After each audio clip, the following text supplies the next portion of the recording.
اسلام کے آخری پیغمبر پروفٹ محمد صلی اللہ علیہ وسلم کے بعد مکہ کے قریش قبیلے سے تعلق رکھنے والی ایک امیاد ڈائناسٹی تھی جس کا ہیڈ ابو سفیان تھا۔ یہ امیاد ڈائناسٹی تجارت کرتی تھی اور یہ پروفٹ محمد صلی اللہ علیہ وسلم کے بعد سب سے پہلی بڑی ڈائناسٹی تھی جس نے خلافت رول چلایا۔ اسی امیاد ڈائناسٹی کی خلافت کے انڈر کام کرنے والا عراق کا گورنر الحجاز تھا۔ اس عراق کے گورنر الحجاز نے اپنے بھتیجے محمد بن قاسم کو 712 AD میں انڈیا بھیجا اور امیاد خلیفہ ولید نے محمد بن قاسم کو انڈیا کے سندھ ریجن پر قبضہ کرنے کی اجازت دے دی۔ اس اجازت کے بعد محمد بن قاسم کے فورسز نے سندھ کے برہمن رولر راجہ دہیر کے خلاف ایک جنگ شروع کیا جس کو بیٹل آف ریوار کہا جاتا ہے۔ یہ جنگ انڈس دریا کے کنارے پر ہوا اور اس میں محمد بن قاسم کے فوج نے راجہ دہیر کو ہرا کر سندھ اور ملتان پر قبضہ کر لیا۔ پھر محمد بن قاسم نے سندھ اور ملتان کو بہت سے ایکتاز یا ڈسٹرکٹز میں ڈیوائیڈ کیا اور اپنے ملٹری آفیسرز کو ان ایکتاز کی ایڈمنسٹریشن سونپ دی۔ ان ایکتاز یا ڈسٹرکٹز کو بھی ڈیوائیڈ کیا گیا جہاں لوکل ہندو آفیسرز کو اپوائنٹ کیا گیا اور نان مسلمز پر جزیہ ٹیکس بھی لگایا گیا۔ محمد بن قاسم کے اس قبضے کی وجہ سے نارتھ انڈیا میں اسلام پھیل گیا۔ ساتھ ہی ایک اور بات یاد رکھ لو، محمد بن قاسم کے انڈیا آنے سے پہلے 644 AD میں حسن بصری کے ایک کابل کے مرید کا بیٹا ملک ابن دینار اسلام لے کر کیرلا آ گیا تھا۔ امیاد ڈائناسٹی کے خلیفہ ولید کے بعد خلیفہ سلیمان نے رول سنبھالا۔ یہ خلیفہ سلیمان عراق کے گورنر الحجاز کا دشمن تھا، اس لیے خلیفہ سلیمان نے عراق کے گورنر الحجاز کے بھتیجے محمد بن قاسم کو انڈیا سے واپس بلایا۔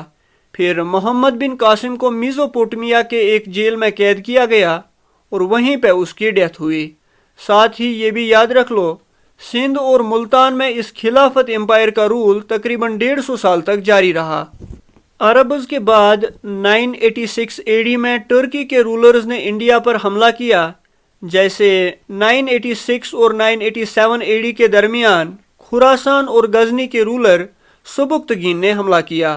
سبکتگین کی آرمی دیکھ کر نارتھ انڈیا کا ایک کنگ جائی پال ڈر گیا اور کنگ جائی پال نے سبکتگین سے صلح کر لی اور اس صلح کے بدلے کنگ جائی پال نے سبکتگین کو پیسے، بہت سارے ہاتھی اور کچھ قلعے دینے کا بھی وعدہ کیا۔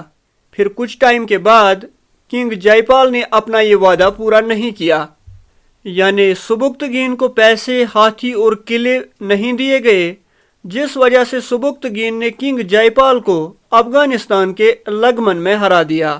سبکتگین کی ڈیتھ کے بعد 998 AD میں محمود غزنوی خراسان اور غزنی کا رولر بن گیا۔ اس غزنویڈ امپائر میں افغانستان، پاکستان اور ایران کے علاقے آتے تھے۔ ساتھ ہی یہ بھی یاد رکھ لو، برہما گپتا کی سنسکرت کتاب برہما سدھانت کو عربک میں ٹرانسلیٹ کیا گیا تھا، جس میں انڈیا کے سائنٹسٹ سندباد، بالا اور مانکا کے نام مینشن کیے گئے ہیں۔ انڈیا کے ایک میڈیکل اسپیشلسٹ دنا کو بغداد کے ایک ہاسپٹل میں چیف میڈیکل آفیسر بھی اپوائنٹ کیا گیا تھا۔ 998 AD میں خراسان اور غزنی کا رولر بننے کے بعد محمود غزنوی نے 1000 اور 1027 AD کے بیچ انڈیا پر 17 بار حملہ کر دیا۔ محمود غزنوی نے یہ سارے حملے انڈیا کی دولت کو دیکھ کر کیے تھے۔ ساتھ ہی یہ بھی یاد رکھ لو، یہ محمود غزنوی پہلا ٹرکش رولر تھا جس نے 1001 AD میں کنگ جائی پال کے خلاف انڈیا پر حملہ کیا تھا۔ کنگ جائی پال کو ہرانے کے بعد محمود غزنوی نے انڈیا میں بہت سے اور رولرز کو ہرایا، جن میں ملتان کے فتح داد، ناگر کوٹ کے آنند پالا اور چنڈی لاز کے علاوہ متھورا، کنوج اور گوالیار کے رولرز کو بھی ہرا دیا۔ 1025 AD میں محمود غزنوی نے گجرات کے کاٹھی واڑ کوسٹ پر لوکیٹڈ سومناتھ مندر پر حملہ کر دیا۔ سومناتھ مندر پر یہ اٹیک دیکھ کر کاٹھی واڑ کا راجہ بھیم دیو بھی وہاں سے بھاگ گیا۔ پھر یہ محمود غزنوی ایشیا کا بہت بڑا رولر بن گیا۔ اس محمود غزنوی کا کوٹ پوئٹ فردوسی تھا جس نے شاہ نامہ کتاب لکھی ہے۔ محمود غزنوی کا کوٹ سکالر البرونی تھا جس نے تحقیق ہند کتاب لکھی ہے، اور کوٹ ہسٹورین اتبی تھا جس نے کتاب الیمنی اور تاریخ یمنی کتابیں لکھی ہے۔ پھر 1186 AD میں اس غزنوی ڈائناسٹی کا رول ختم ہوا۔ اس کے بعد ایسٹرن ایران سے تعلق رکھنے والی گورید ڈائناسٹی کا رائز ہوا۔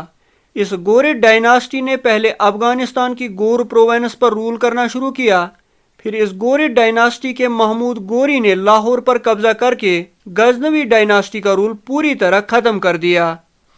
یہ محمود گوری انڈیا پر حملہ کرنے والا تیسرا رولر تھا، کیونکہ اس سے پہلے امیاد امپائر کے محمد بن قاسم اور غزنوی امپائر کے محمود غزنوی نے حملہ کیا تھا۔ اس محمود گوری نے اپنے حملوں سے ملتان، سندھ اور پنجاب پر قبضہ کر لیا۔ 1189 AD میں محمود گوری نے بٹھنڈا کے قلعے پر قبضہ کر کے آہستہ آہستہ پرتھوی راج چوہان کی ٹیریٹری میں انٹری لے لی۔ پھر 1189 AD میں محمود گوری نے ہریانہ کے ترائن میں پرتھوی راج چوہان کے خلاف ایک جنگ شروع کیا، جس کو فرسٹ بیٹل آف ترائن کہا جاتا ہے۔ اس فرسٹ بیٹل آف ترائن میں پرتھوی راج چوہان نے محمود گوری کو ہرا دیا۔ 1192 میں محمود گوری نے راجپوت رولرز کو اپنے ساتھ جوڑ کر پرتھوی راج چوہان کے خلاف دوسرا جنگ شروع کیا، جس کو سیکنڈ بیٹل آف ترائن کہا جاتا ہے۔ اس سیکنڈ بیٹل آف ترائن میں محمود گوری نے پرتھوی راج چوہان کو قیدی بنا کر مار دیا۔ اس سیکنڈ بیٹل آف ترائن کے بعد محمود گوری نے انڈیا میں مسلم رول شروع کیا۔ پھر محمود گوری نے قطب الدین ایبک کو اپنا کمانڈر بنا دیا۔ محمود گوری کے رول کے دوران انڈیا کے راجپوتز نے بہت بار اس کی حکومت کے خلاف بغاوت کی کوشش کی، لیکن کمانڈر قطب الدین ایبک نے راجپوتز کو ہرا کر بہت سے نئے علاقے اپنے قبضے میں لے لیے۔ 1194 میں محمود گوری نے کنوج کے ایک راجپوت رولر جے چندر کو اتر پردیش کے چنداور میں مار دیا۔ اس جنگ کو بیٹل آف چنداور کہا جاتا ہے۔ اس کے بعد محمود گوری کے ایک کمانڈر محمد بن بختیاری خلجی نے بہار کی نالندہ اور وکرم شیلا یونیورسٹیز کو تباہ کر دیا۔ پھر 25 مارچ 1206 کے دن شیعہ مسلم باغیوں نے محمود گوری کو سینٹرل ایشیا میں مار دیا۔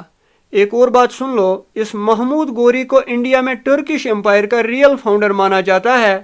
باقی پرتھوی راج چوہان کے بارے میں بھی یاد رکھ لو۔ پرتھوی راج چوہان کو مسلم ہسٹورینز رائے پتھورا بھی کہتے تھے۔ ایک بات اور یاد رکھ لو، اس پرتھوی راج چوہان کے کوٹ پوئٹ چند بردائے نے ایک مہاکوی لکھی ہے جس کو پرتھوی راج رسو کہا جاتا ہے۔ Thank you.